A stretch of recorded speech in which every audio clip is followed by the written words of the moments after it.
कैसे हो दोस्तों। आपका स्वागत है आज के इस नए वीडियो में। आज हम बात करेंगे क्रिप्टो करेंसी के बारे में। आज दुनिया भर में क्रिप्टो करेंसी की बोलबाला है, जो देखो सब उसी के पीछे लगा हुआ है। आज हम बात करेंगे वर्ल्ड की सबसे महंगी क्रिप्टो करेंसी बिटकॉइन के बारे में। इस वीडियो में हम ये जानने की कोशिश करेंगे कि बिटकॉइन क्या है और उसको कैसे क्रिएट किया जाता है, कहाँ उपयोग होता है और कौन कौन ले सकता है, खरीद सकता है, बेच सकता है, ये लीगल है या नहीं, सेफ़ है या नहीं। तो चलिए शुरू करते हैं आज की वीडियो। बिटकॉइन के निर्माण में सातोशी नाकामोटो नामक एक व्यक्ति का विवरण मिलता है या उसकी टीम द्वारा किया गया एक विवरण मिलता है, जिन्होंने 2008 में एक श्वेत पत्र में यह टेक्नोलॉजी की रूपरेखा प्रस्तुत की थी। ऐसा माना जाता है बिटकॉइन डिजिटल पैसा है जो इंटरनेट पर सुरक्षित पीयर टू पीयर लेन देन की अनुमति देता है। वीज़ा और मास्टर कार्ड और पेपल जैसी सेवाओं के विपरीत, जो पैसे ट्रांसफ़र करने की अनुमति के लिए पारंपरिक वित्तीय प्रणाली और मौजूदा डेबिट क्रेडिट खातों पर निर्भर है, बिटकॉइन विकेंद्रीकृत है। दुनिया में कहीं भी कोई भी दो लोग बिना किसी मीडिएटर के, बिना एक दूसरे को जाने बिटकॉइन बेच सकते हैं। बिटकॉइन से जुड़े हर लेन देन का ब्लॉकचेन पर ट्रैक किया जाता है, जो बैंक के स्टेटमेंट या बैंक के अंदर और बाहर जाने वाले ग्राहकों के फंड के लॉग के समान है।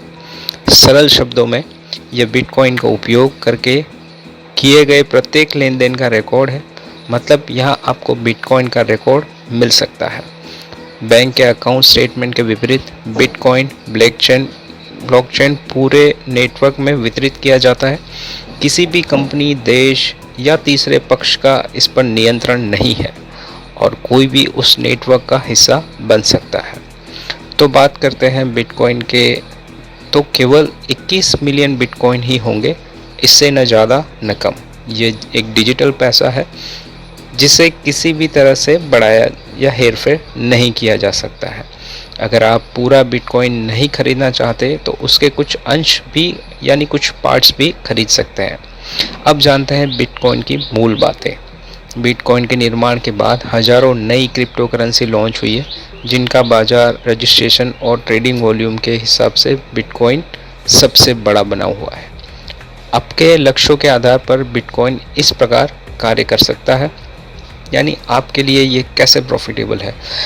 ये एक निवेश माध्यम है, सोने का समान मूल्य का भंडार है, दुनिया भर में मूल्य ट्रांसफ़र करने का एक तरीका है, यानी एक बिटकॉइन दूसरी ओर भेज सकते हैं और कुछ परचेज या सेल कर सकते हैं। यहाँ तक कि उभरती हुई टेक्नोलॉजी का पता लगाने का भी एक तरीका है।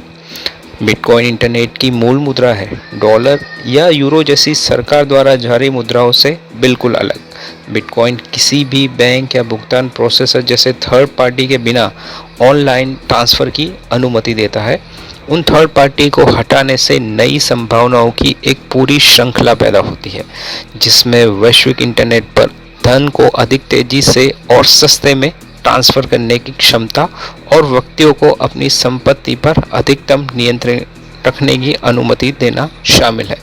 मोटा मोटा आप समझे कि इसमें कोई थर्ड पार्टी, कोई मीडिएटर या फिर किसी भी देश या कंट्री या सरकार का उसमें कुछ कंट्रोल नहीं होता। बिटकॉइन का उपयोग धारण करना और व्यापार करना कानूनी है और इस यात्रा से लेकर दान तक हर चीज़ पर खर्च किया जा सकता है। यानी आप इससे डोनेशन भी कर सकते हैं, आप इससे कुछ भी बाय कर सकते हैं। इसे माइक्रोसॉफ्ट और एक्सपीडिया सहित व्यवसायों द्वारा भुगतान के रूप में स्वीकार किया जाता है। वर्ल्ड की जो बड़ी कंपनी है माइक्रोसॉफ्ट, वो बिटकॉइन के माध्यम से खरीद फरोख्त करती है। अब क्वेश्चन आता है कि बिटकॉइन पैसा है, इसका उपयोग विनिमय के माध्यम, मूल्य के भंडार और खाते की एक इकाई के रूप में किया जाता है, जो सभी पैसे के गुण हैं। यानी उसको स्टोर करके रख सकते हैं, इसको ट्रांसफ़र कर सकते हैं, इससे कुछ खरीद सकते हैं, इसे बेच के इसका पेमेंट भी करवा सकते हैं। इसी बीच यह केवल डिजिटल रूप में ही मौजूद है, इसका कोई भौतिक संस्करण नहीं है। मतलब इसका कोई हार्ड और फिज़िकल रूप नहीं है, ये केवल और केवल आपको वर्चुअल ही मिलेगा। बिटकॉइन किसने बनाया? ये एक मूल प्रश्न है कि बिटकॉइन किसने बनाया। वास्तव में ये समझने के लिए कि बिटकॉइन कैसे काम करता है, शुरुआत करने में हम जानने की कोशिश करेंगे कि इसका बनाने वाला कौन है। बिटकॉइन किसने बनाया, यह सवाल दिलचस्प है क्योंकि तकनीक का आविष्कार करने के एक दशक बाद और पत्रकारों और क्रिप्टो समुदाय के सदस्यों द्वारा बहुत खोज करने के बाद इसका निर्माता अभी भी गुमनाम है। सातोशी नाकामोटो का नाम आता है, लेकिन आज तक सातोशी नाकामोटो ना कभी किसी ने देखा है उस व्यक्ति को, ना उसी के बारे में कोई वीडियो है, ना उसकी कोई पिक्चर है। आगे बढ़ते हैं। बिटकॉइन के पीछे सिद्धांत पहली बार 2008 में उसी का नाम आता है, सातोशी नाकामोटो का, एक व्यक्ति या समूह द्वारा ऑनलाइन प्रकाशित किए गए एक वाइट पेपर में दिखाए गए थे। यह पेपर क्रिप्टोग्राफी और कंप्यूटर विज्ञान के क्षेत्र में डिजिटल मनी ड्राइंग के लिए पहला विचार नहीं था। वास्तव में पेपर पहले की अवधारणाओं के संदर्भ में करता था, लेकिन ये विभिन्न ऑनलाइन संस्थाओं के बीच विश्वास स्थापित करने की समस्याओं का एक अनोखा सुरुचिपूर्ण समाधान था, जहां लोग अलग अलग नामों से छिपे हो सकते हैं। जैसे भौतिक रूप से दुनिया में कहीं भी कोई भी इसका ओनर हो सकता है। नाकामोटो ने परस्पर जुड़ी अवधारणाओं की एक जोड़ी तैयार की, बिटकॉइन, निजी कुंजी और ब्लॉकचेन लेजर। जब आप बिटकॉइन रखते हैं तो आप इसे एक निजी कुंजी के माध्यम से नियंत्रित करते हैं। संख्याओं और अक्षरों की एक स्ट्रिंग जो आपको खरीदारी वर्चुअल वॉलेट के अनलॉक करती है।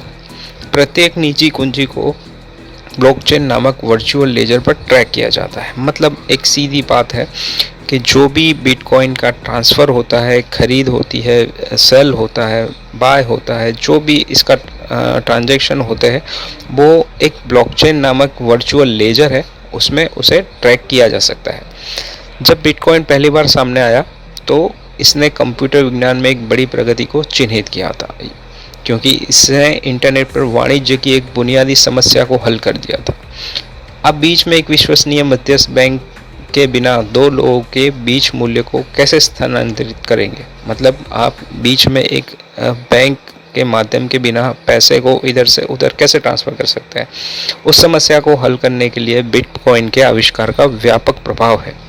इंटरनेट की एक डिज़ाइन की गई मुद्रा के रूप में यह बैंकों, क्रेडिट कार्ड कंपनियों, उधारदाताओं या की भागीदारी के बिना सीमाओं और दुनिया भर में वित्तीय लेन देन की अनुमति देता है। यानी इसके मीडिएटर में कोई नहीं रहता, ना बैंक रहती है, ना क्रेडिट कार्ड, ना कोई लेंडर्स, ना क्रेडिटर्स, कोई नहीं रहता। आप किसी के भी वॉलेट में अपना बिटकॉइन ट्रांसफ़र कर सकते हैं या अपने वॉलेट में ले सकते हैं। यहाँ तक कि सरकारें भी, जब कोई भी दो लोग चाहे कहीं भी रहते हो, उन मीडिएटर का सामना किए बिना एक दूसरे को भुगतान भेज सकते हैं। तो यह एक खुली वित्तीय प्रणाली है, ओपन सोर्स है, जो संभावना पैदा करती है कि ये अधिक कुशल, अधिक मुक्त और अधिक नवीनतम है। चलिए अब बात करते हैं बिटकॉइन कैसे काम करता है।